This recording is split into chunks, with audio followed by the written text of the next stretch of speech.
Bonjour une fois de plus mes chers et frères dans le Seigneur, ma famille bien-aimée du Christ, mes chers frères musulmans, mes frères bouddhistes, mes frères athées, mes frères chrétiens, tous compatriotes et aspirants au royaume des cieux. Je vais continuer à ce que le Seigneur m'a donné comme message dans la nuit du 31 décembre au 1er janvier 2020. Le Seigneur nous a parlé. Pour ceux qui viennent de nous rejoindre, nous vous souhaitons la bienvenue et nous vous exhortons, nous vous conseillons de consulter les vidéos précédentes afin de comprendre la chronologie de la façon dont le Seigneur est en train de nous parler. J'ai commencé à vous transmettre ce que le Seigneur m'a dit dans la nuit du 31 au 1er janvier 2021. Le Seigneur nous a parlé, il a parlé à ses enfants. Comme chaque chef d'État pour les nations, notre Dieu aussi nous a parlé. Allez consulter les vidéos d'hier. Toute la journée d'hier, je n'ai fait que ça. Il a commencé d'abord par nous demander d'être des ambassadeurs du royaume des cieux sur la terre. Il nous a garanti qu'il nous a donné une puissance dans nos mains. Chacun de nous a une puissance de feu dans ses mains pour opérer des miracles. Il nous a dit que nous n'avons pas besoin d'argent pour évangéliser, mais nous avons juste besoin de la foi, de cette petite foi comme un grain de sable qui va déplacer les montagnes. Le Seigneur nous a parlé de l'amour, de l'animosité. Sortant de l'animosité, il nous demande de nous aimer les uns les autres, de nous pardonner en cette nouvelle année 2021. Il nous demande d'arrêter avec les résolutions, mais de passer aux actes. Il nous demande de passer à l'acte. Arrêtons de faire au Seigneur des promesses. Passons à l'acte, concrétisant tout ce que nous avons décidé à faire pour le Seigneur. Il nous a parlé du jubilé. Il a dit que bientôt, nous allons fêter le jubilé. Pour ceux-là qui m'ont suivi depuis hier, le Seigneur nous a beaucoup parlé. Il nous a beaucoup parlé depuis hier. Et toi qui veux être béni, va consulter les vidéos d'hier. Si tu n'es pas abonné, abonne-toi et va consulter les vidéos d'hier. Tous les lives d'hier, je n'ai fait que transmettre ce que le Seigneur m'a dit. Et je sais que je vais terminer aujourd'hui. J'ai écrit sur 13 pages et je suis actuellement à la page 10. Il me reste 3 pages et je sais que je vais la terminer aujourd'hui. Alors avant que je vous parle de ce que le Seigneur m'avait dit, je vais d'abord vous dire quelque chose qu'il m'a dit tout à l'heure. Il m'a montré, il y a des gens à qui on veut voler des choses. Si toi qui m'écoutes, dans la nuit, tu as rêvé des voleurs. Si toi qui m'écoutes, si dans la nuit, tu as rêvé des gens qui ont voulu te prendre quelque chose, ils ont voulu te prendre quelque chose qui t'appartenait, ils ont voulu te le prendre, c'est du vol. Il y a des gens qui veulent te voler des choses. Et nous sommes actuellement dans le plan spirituel. Il y a des gens qui veulent te voler spirituellement. Ça peut être ta bénédiction, ça peut être ta prospérité, ça peut être ta santé, ça peut être ta vie. Ça peut être la vie de tes proches, de ton mari, de ta femme, de tes enfants. Ça peut être ton emploi. La Bible nous dit que le voleur ne vient que pour dérober, égorger et détruire. Lorsque le diable vient dans ta maison, lorsqu'il vient dans ta vie, c'est pour détruire. Il vient pour détruire. Il vient pour égorger et il vient pour tuer. C'est ça la mission du diable. Il n'a pas d'autre mission que ça. Détruire, égorger et tuer. Il vient pour détruire. Il vient pour égorger. Et s'il t'a égorgé, que même le fait que tu aies saigné, que tu ne meurs pas, il finit par te poignarder pour que tu meurs. C'est ça la mission du diable dans la vie de chaque personne sur cette terre. Le diable n'est pas là pour nous faire du bien.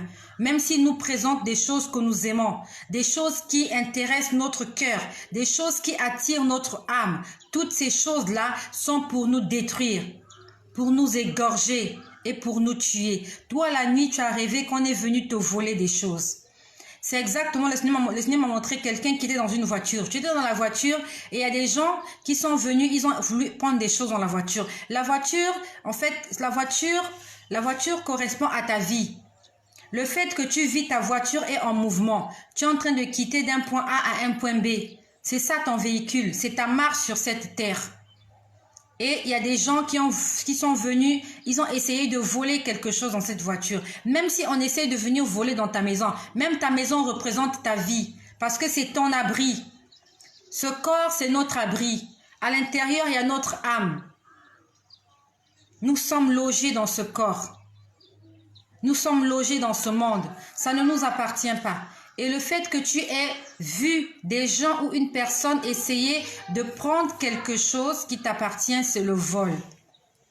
Il faut que tu te lèves, il faut que tu déclares qu'en cette nouvelle année, que tous les plans du diable dans ta vie soient nuls et sans effet. Que toute arme forgée contre toi soit nulle et sans effet. Et que tous les complots qui s'élèveront contre toi vont tomber sous le pouvoir du Saint-Esprit. Il faut que tu déclares ces choses. Alors que le Seigneur t'a fait des bénédictions, il t'a fait des promesses, le diable, le malin, les sorciers vont tout faire pour que ces promesses ne puissent pas se réaliser dans ta vie. Ils vont tout faire pour que tu ne puisses pas voir la gloire de Dieu dans ta vie en 2021. Alors que tu diras, le Seigneur m'a fait des promesses. Pourquoi elles ne se sont pas réalisées?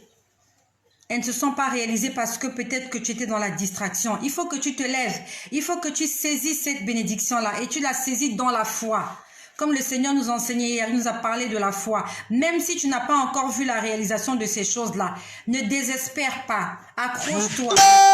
Comme Abraham, le Seigneur lui avait promis. Il est tombé une fois, c'est vrai, mais il est resté accroché à cette parole, à cette bénédiction, jusqu'à ce que le Seigneur puisse lui donner Isaac. Il avait 100 ans. Je ne sais pas s'il y a beaucoup de gens qui, à 100 ans, peuvent encore concevoir.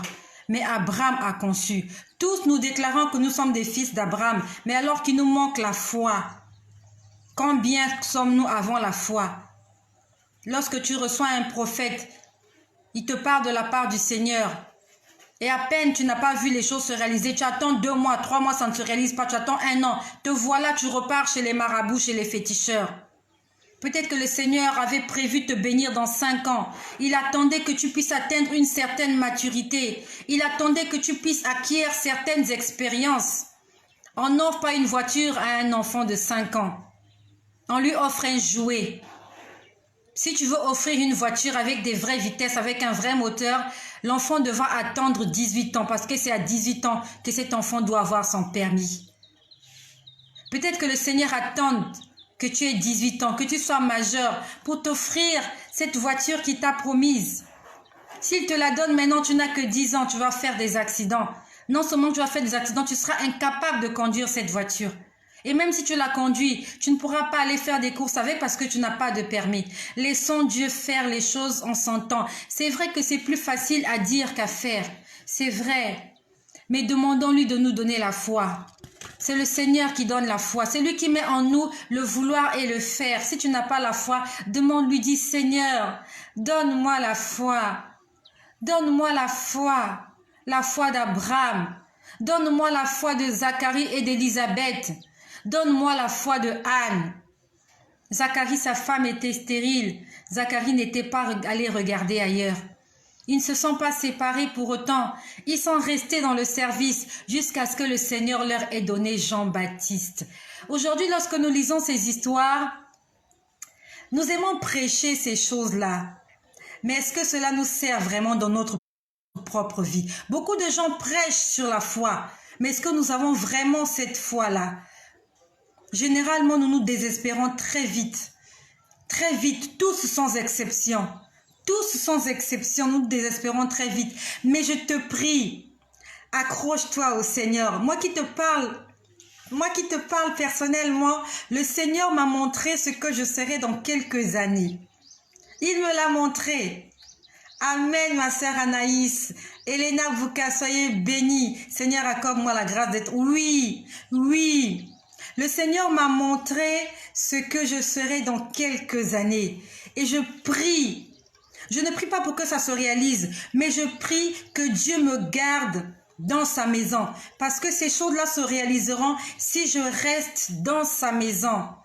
Comme pour ceux qui ont suivi mon live du 31 décembre, je vous ai dit que le 31 décembre 2019, le Seigneur a apporté 3 bébés à l'église. Pendant le réveillon, il n'y avait pas encore le confinement.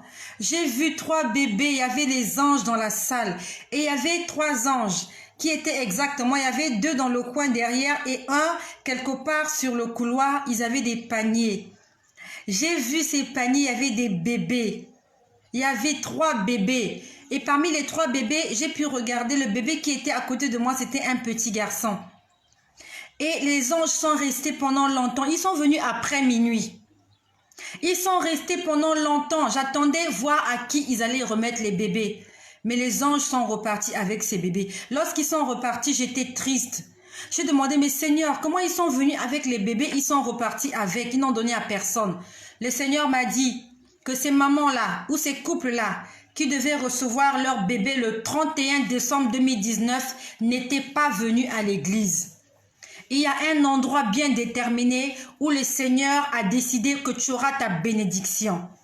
Lorsque le Seigneur est monté au ciel, il a dit aux apôtres, ne sortez pas de la ville, restez là, attendez le consolateur. Si les apôtres, si les disciples n'avaient pas respecté, le Saint-Esprit serait quand même venu et il se serait posé sur ceux-là qui étaient restés dans la ville. Il y a des endroits où tu trouveras ta bénédiction. Il y a des endroits à l'église, dans la maison du Seigneur. Si le Seigneur t'a promis quelque chose, il faut que tu restes dans la maison. Si Abraham n'était pas resté au Seigneur, il n'aurait pas eu Isaac. Il se serait contenté d'Ismaël. Mais c'est parce qu'il est resté accroché au Seigneur. Si le Seigneur t'a fait des promesses, ne t'inquiète pas. Ne regarde pas ton âge. Le Seigneur va accomplir cela.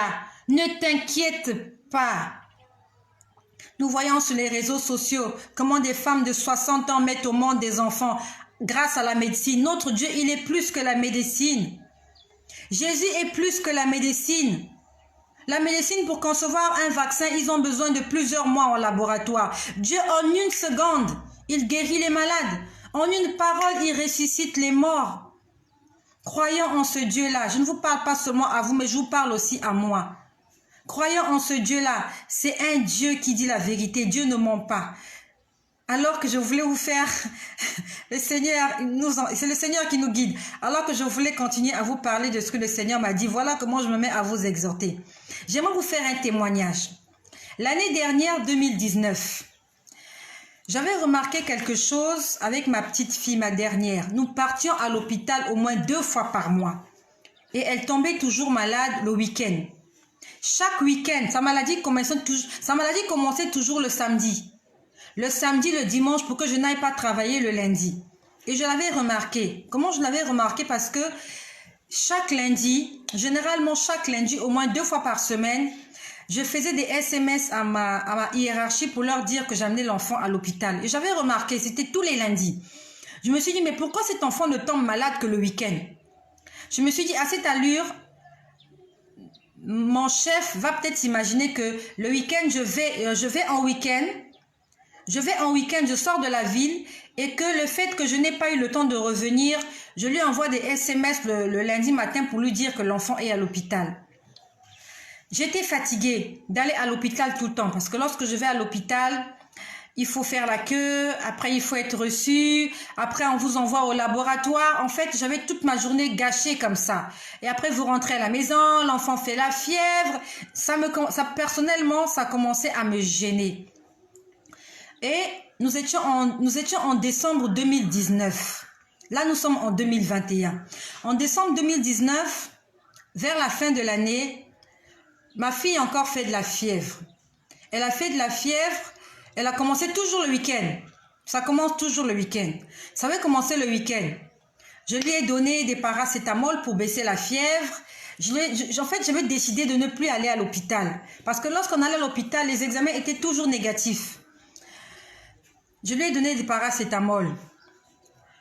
Je lui en donnais tous les soirs pour qu'elle ne fasse pas la fièvre. Le lundi, je l'ai déposée à l'école. J'ai vu 3 hommes dans une voiture noire devant le portail. Ça, c'est Marcel de Leslie. Devant le portail, rassembler les gens qui étaient venus en mission et ils étaient garés et attendaient le bon moment. Lorsque j'ai vu ça, j'ai fermé. Bon, je n'arrive pas à trop lire ton message. Leslie, je vais le lire plus tard, je vais te répondre. Je vais lire plus tard, Marcel de Leslie. Je le lirai plus tard et je te dirai. Alors, l'enfant, la fièvre, le lundi, j'ai donné les paracétamol. Le mardi, le mercredi. Et dans la semaine, pendant que nous dormions, la fièvre est encore revenue un soir très fortement. Elle chauffait. Vraiment, elle chauffait. Ce jour-là, son père était à la maison.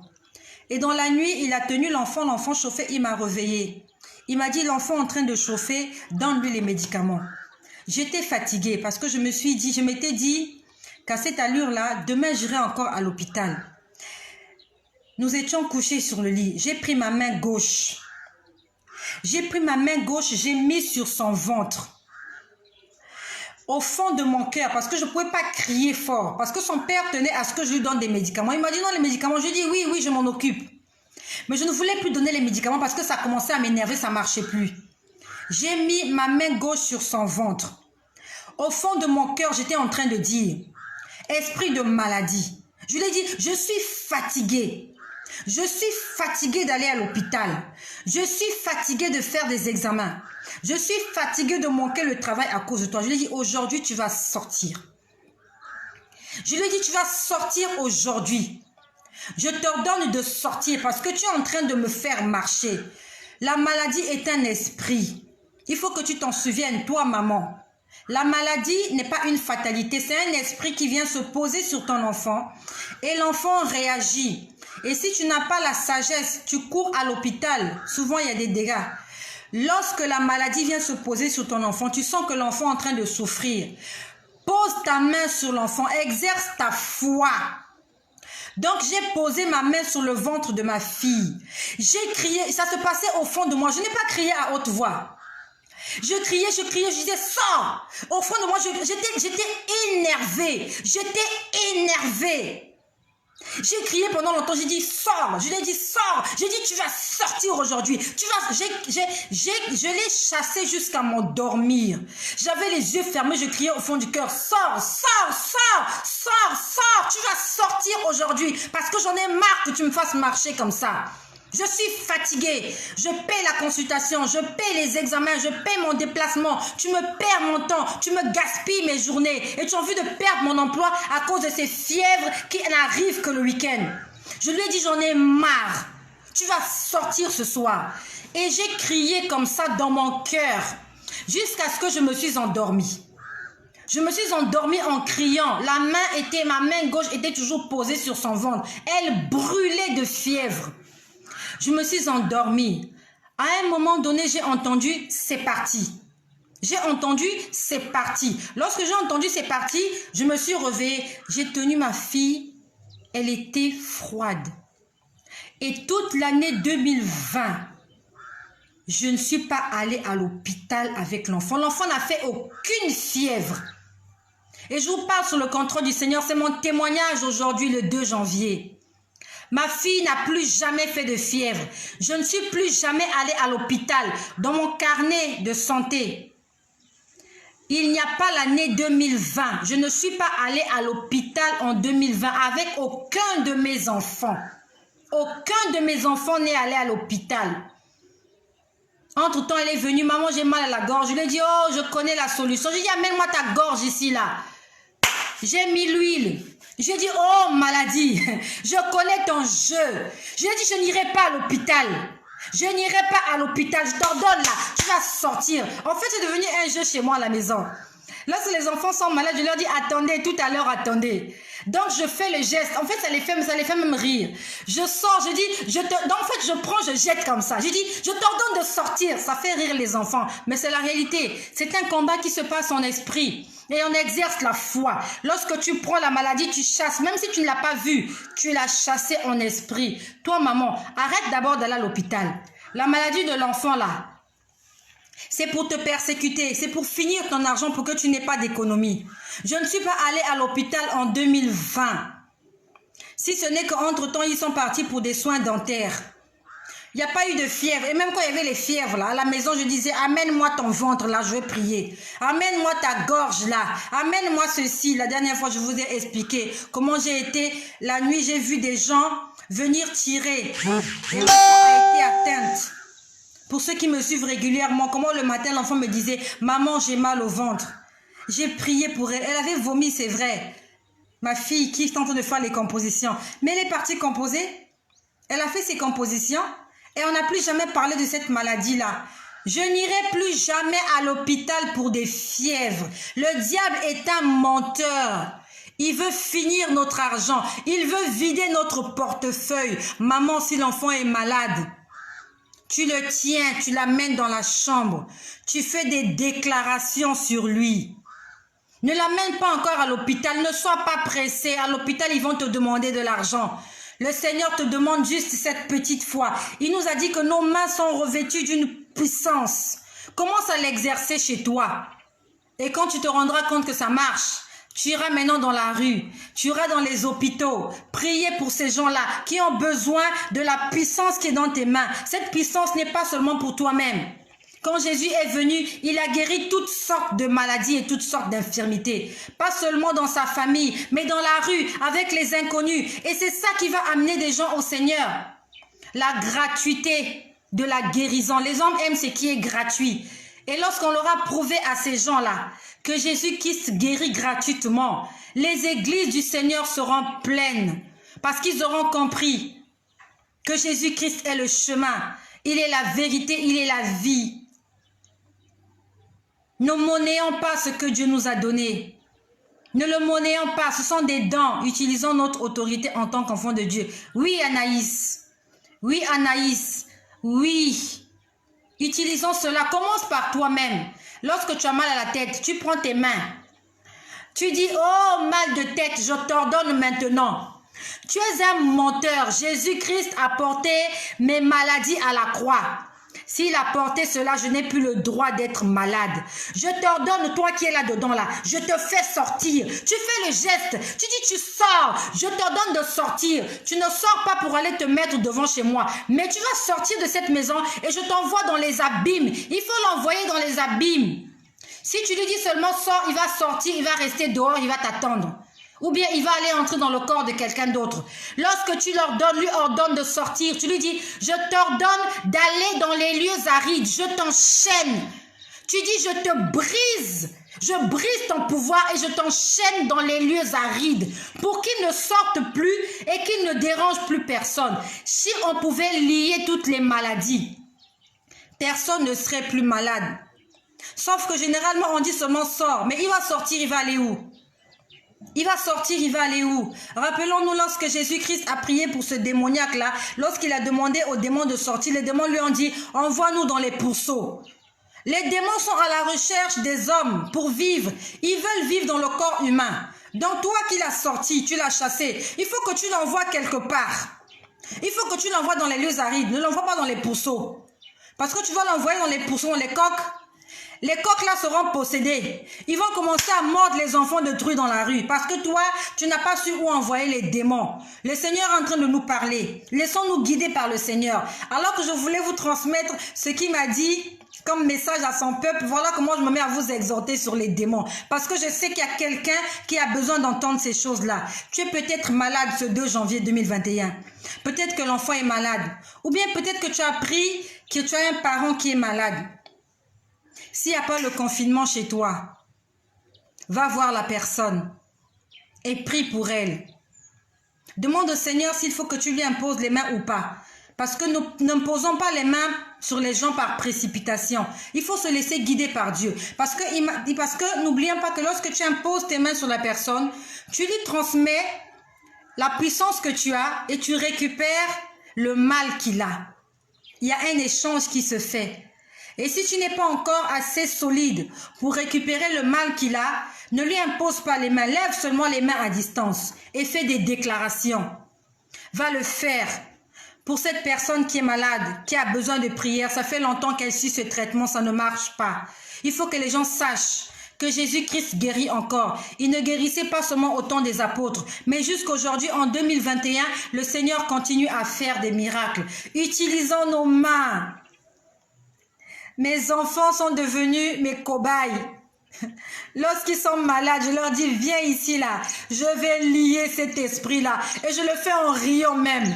Et ils se mettent à rire. Bénédicte ça. Sois bénie ma sœur Bénédicte. Je suis heureuse de te voir, de te lire. Sois bénie. Sois bénie Bénédicte avec ton mari et ta famille. Utilisons le pouvoir que le Seigneur nous a donné. Nous avons ce pouvoir dans nos mains et il est gratuit. Et pour l'exercer, nous avons juste besoin d'une petite foi. Une toute petite foi.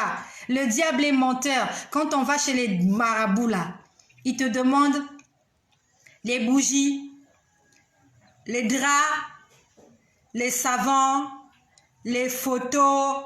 Ils te demandent tellement de choses et tu donnes ça. Et le Seigneur te dit qu'aujourd'hui c'est gratuit. Est-ce que tu veux laisser cette chance-là de prendre cette chose gratuite-là? Les marabouts sont des menteurs. Les féticheurs sont des menteurs. Les hommes de Dieu qui vous disent qu'il faut apporter de l'argent pour prier pour vous là. Il ne faut plus aller là-bas. Ce sont des escrocs. Ce sont des fils et des filles du diable. Mais seulement nous avons remarqué que les enfants du Seigneur aiment là où on leur demande de l'argent. Quand tu vas quelque part, on ne fait que prier pour toi. Nous, on n'aime pas ça. Nous, on aime là où on nous demande de l'argent. Là, on nous demande la consultation. Mais aujourd'hui, le Seigneur nous a prouvé que c'est possible de faire des choses extraordinaires et c'est gratuit. Utilise ça pour la gloire de ton Dieu. Oui, le diable est un menteur. C'est un menteur. C'est un menteur. Il a trompé Ève, il a trompé Adam et il continue de nous tromper. Ils nous disent que si tu veux être guéri, il faut que tu fasses ceci. C'est faux. C'est faux. Jésus a demandé combien pour guérir les malades? Il a demandé combien à Lazare lorsqu'il a ressuscité Lazare. Lazare a payé combien? Et même si Lazare après lui a fait un geste, mais le Seigneur au départ l'avait fait pour sa gloire, afin que les gens croient que le miracle existe. Et quand nous lisons la Bible, non, ce qui est étonnant, c'est que après cela, les gens ont voulu tuer Lazare et tuer Jésus parce que Jésus avait fait ce miracle. Jésus a ressuscité un mort. Au lieu que les gens puissent l'acclamer, puissent se réjouir, les gens cherchaient encore à tuer le mort et à tuer Jésus. Vous voyez comment le monde est méchant? Alors qu'il n'a fait que du bien. Jésus n'a fait que du bien. La famille était endeuillée. Il est allé réveiller un mort. Au lieu que les gens se réjouissent, les gens ont continué à comploter contre Jésus pour le tuer. Les gens ne seront jamais satisfaits, que tu leur fasses du bien, même si tu leur donnes tous tes biens. Les hommes ne seront jamais satisfaits. Combien il y a des gens dehors là qui aimeraient que leur mort soit ressuscité? Quelqu'un est mort, vous n'attendez que quelqu'un, que le pasteur vienne le ressusciter. Et le pasteur vient, il le ressuscite, vous lui jetez des pierres. Vous voyez comment le cœur de l'homme est mauvais? Toutes ces personnes aujourd'hui qui refusent Jésus. Lorsque nous lisons l'histoire de Jésus, qu'est-ce que Jésus a fait de mauvais entre nous? Qu'est-ce qu'il a fait de mauvais? Parce qu'il a chassé les vendeurs dans le temple? C'est ça. En fait, c'est le seul événement où Jésus a usé de son autorité pour briser le cœur charnel des gens. Mais la majorité des temps, il chassait que les démons. Il criait sur les démons. C'est la seule fois où il a crié sur des gens, c'était dans le temple. Il a dit, ma maison est une maison de prière et non un sanctuaire de voleurs. Combien de gens aujourd'hui ont fait de l'église des sanctuaires de voleurs? Leur église, il faut amener de l'argent. Il faut donner et encore donner et encore donner. Et si vous ne donnez pas, vous êtes maudits. C'est le sanctuaire des voleurs, là où il y a l'échange, là où on vend et on achète. À l'église, on ne vend pas, on n'achète pas. À l'église, on donne gratuitement. On donne gratuitement ce que Dieu t'a donné. Dieu t'a donné un ministère, le ministère de prophétie. Tu dois l'exercer gratuitement. Tu ne dois pas faire payer ta prophétie, à moins que toi aussi tu aies payé pour l'avoir. Si tu l'as acheté chez le diable, c'est normal que tu le fasses payer aux gens. Mais moi, le Seigneur me l'a donné gratuitement. Je ne l'ai même pas demandé. Et je le mets au service des gens. Je le mets au service de qui veut l'écouter. C'est gratuit. Je paye ma connexion Internet. Personne ne me la paye. C'est le Seigneur qui pourvoit à ce que j'ai Internet pour vous dire ces choses-là. Et je sais qu'il pourvoira toujours. Je sais qu'il pourvoira pour l'avancement de son œuvre. Que le nom de Jésus-Christ soit glorifié. Toi qui as des mains de feu, ne garde pas les mains là chez toi. Va dans la rue, va dans ta famille, exerce-le sur tes enfants, sur tes voisins, afin que le nom de Jésus-Christ soit glorifié. Soyez bénis.